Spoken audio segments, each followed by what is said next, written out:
નમસ્કાર વિદ્યાર્થી મિત્રો, સ્વાગત છે મારી યુટ્યુબ ચેનલની અંદર.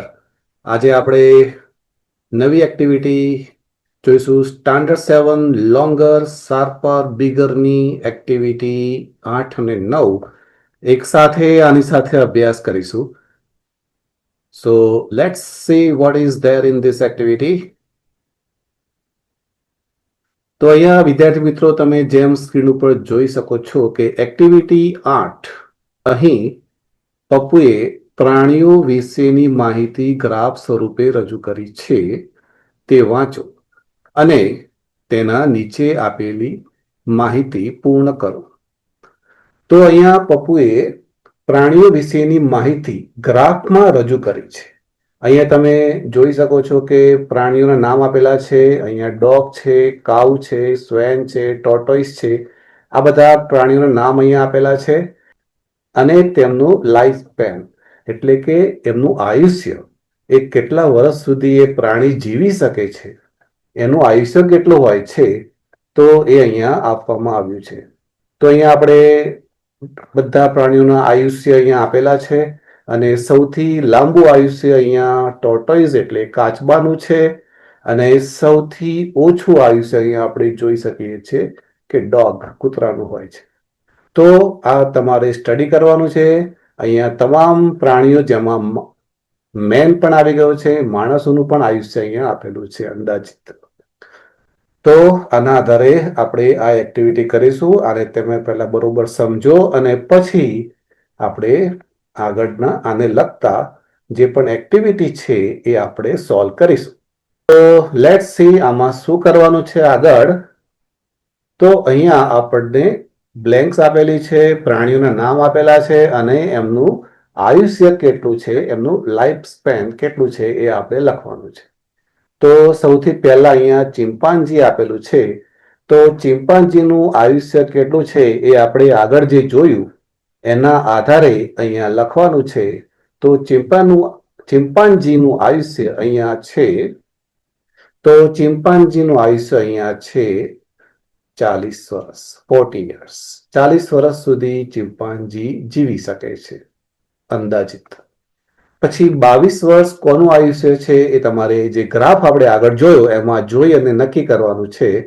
તો 22 વર્ષનું આયુષ્ય તમને જોવા મળશે. એમાં કાઉ, ગાયનું આયુષ્ય 22 વર્ષનું એમાં બતાવેલું છે. 70 વર્ષનું આયુષ્ય, 70 વર્ષનું આયુષ્ય કયા પ્રાણીનું છે આપણે એમાં જોઈશું. તો એ ગ્રાફના આધારે તમને જોવા મળશે કે હાથીનું આયુષ્ય 70 વર્ષ સુધીનું હોય છે. 9 વર્ષનું આયુષ્ય કયા પ્રાણીનું છે તો એ ડોગ છે, કૂતરો છે.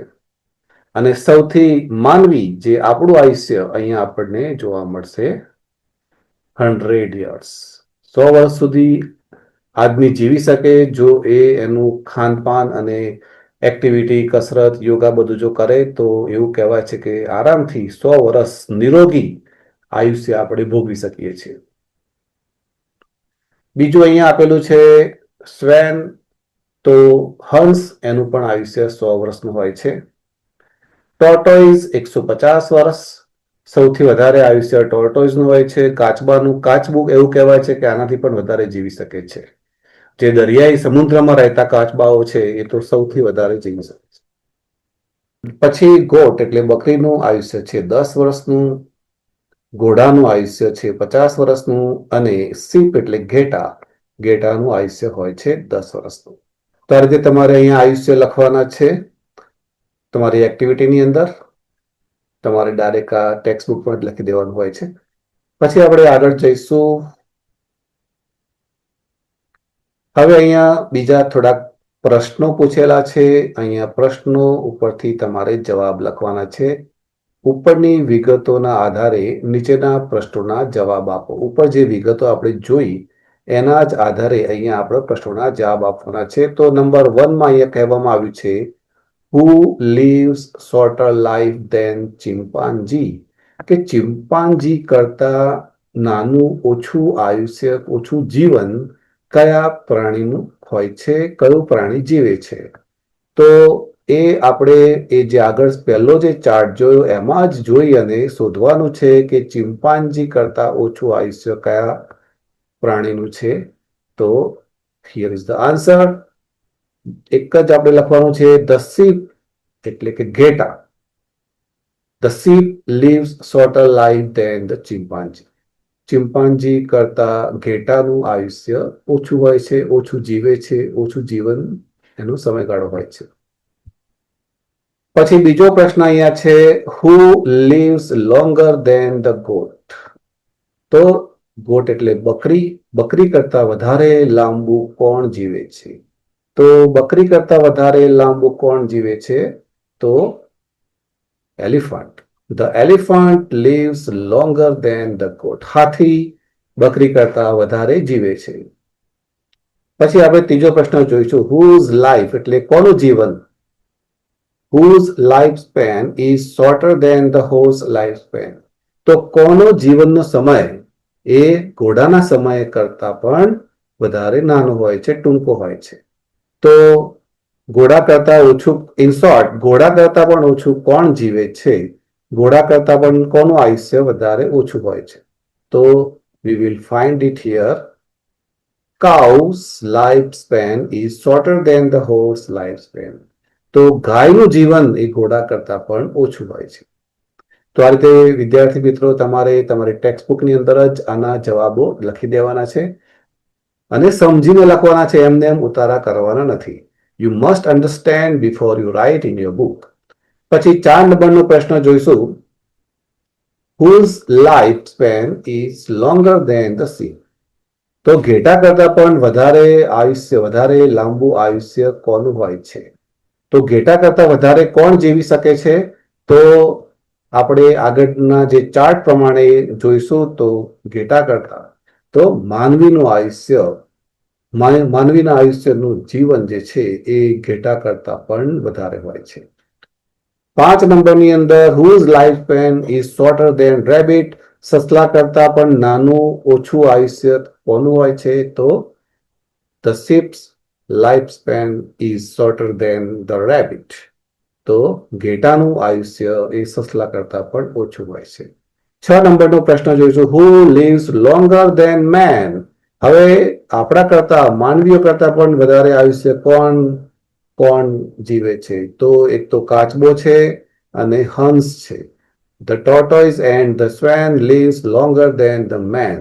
આપણા કરતા પણ આ પ્રાણી વધારે આયુષ્ય ભોગવતું હોય છે, કાચબો અને હંસ. સો આ રીતે તમારે આની અંદર પ્રશ્નો લખવાના છે અને પછી એક્ટિવિટી 9 જોઈશું. એક્ટિવિટી 9 ની અંદર અહીંયા કહેવામાં આવ્યું છે નીચે આપેલ રીડર્સ. રીડર્સનો મતલબ થાય છે કોયડો. કોયડાઓ અહીંયા નીચે આપેલા છે, વાંચીને સાચા જવાબ સાથે તમે રાઈટ કરો. આવું એક ઉખાણું તમે પણ બનાવો. તો અહીંયા રીડર્સનો મતલબ કોયડો અથવા તો ઉખાણું કહેવામાં આવે છે. તો રિમેમ્બર ધીસ. તો સૌથી પહેલું આપણે જોઈશું it is a smaller than a rabbit. એટલે કે સસલા કરતા પણ નાનું હોય છે અને બિગર ધેન રેટ અને ઉંદર કરતા પણ મોટું હોય છે. It is the enemy of the snake. અને એ સાપનો દુશ્મન હોય છે. તો આ શું છે? તો આ તમારે અહીંયા અનુમાન લગાવવાનું છે કે આ શું છે. કોબરા તો એ સાપ જ છે, તો એ તો હોય જ ના શકે. કેટ એ બિલાડી છે. સાપ અને બિલાડીનું આપણે એવું કંઈ સાંભળ્યું નથી કે દુશ્મન હોઈ શકે. અને સૌથી મોસ્ટ એનો દુશ્મન છે મોનગુઝ. એટલે કે મોનગુઝનો મતલબ થાય છે નોળિયો. જે નોળિયા અને સાપની જે લડાઈ આપણે ઘણીવાર જોયેલી હોય છે, તો એ બંને એકબીજાના દુશ્મન હોય છે. તો this is the correct answer is મોનગુઝ.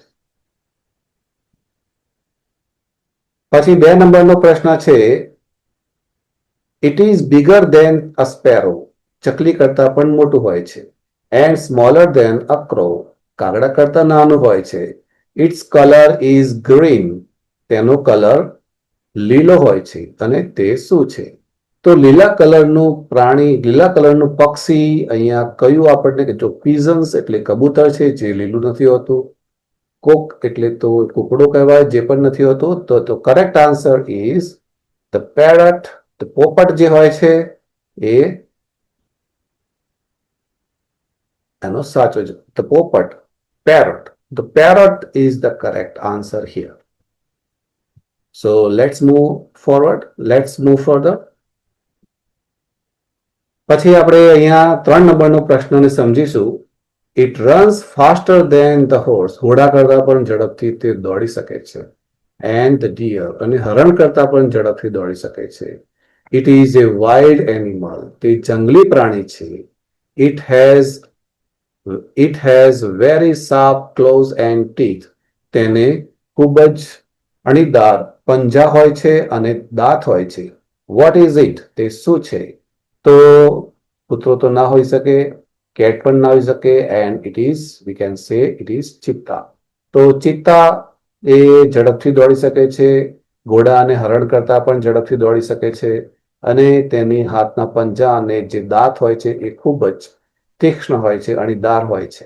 તો the C is the right answer here, ચિત્તા. 4 નંબરની અંદર અહીંયા કહેવામાં, it looks like a horse. ઘોડા જેવું દેખાય છે. It has a strips on its body. તેની શરીર ઉપર પટ્ટા છે. અને what is it? તે શું છે? તો શરીર ઉપર પટ્ટાવાળું પ્રાણી, આપણે જંગલી પ્રાણી, તો ઘોડા જેવું દેખાય છે એવું કયું પ્રાણી છે? તો અહીંયા નામ આપેલા છે zebra, white as and pony. તો the correct answer is ઘોડા જેવું પ્રાણી છે ઝેબ્રા. તો અહીંયા સાચો જવાબ મળશે આપણને ઝેબ્રા, જે એ પણ ઘોડા જેવું જ એનો આકાર હોય છે, એને શરીર ઉપર પટ્ટા હોય છે. તો આ રીતે આપણે આ એક્ટિવિટી સોલ્વ કરીશું. If you like my video, please subscribe it, and thank you very much for watching my video, and do subscribe my channel Alex Classes. Thank you very much once again for watching my video. See you. Bye bye. Take care.